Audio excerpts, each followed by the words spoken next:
Hello guys, আসসালামু আলাইকুম, welcome to my channel. আজকে চলে যাব আমাদের মসজিদে জুমার নামাজ পড়তে। আপনারা আমার সাথে থাকেন।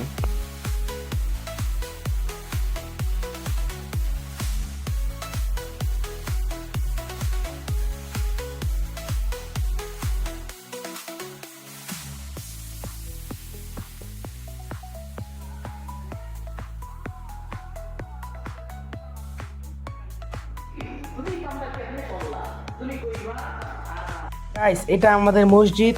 মাশাআল্লাহ দিলে আমাদের মসজিদ অনেক সুন্দর।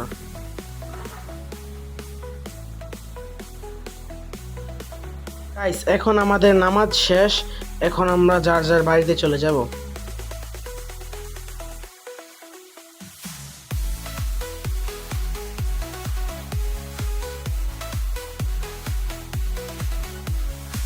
সবাই লাইক, কমেন্ট, শেয়ার, সাবস্ক্রাইব করে দিবেন। ধন্যবাদ।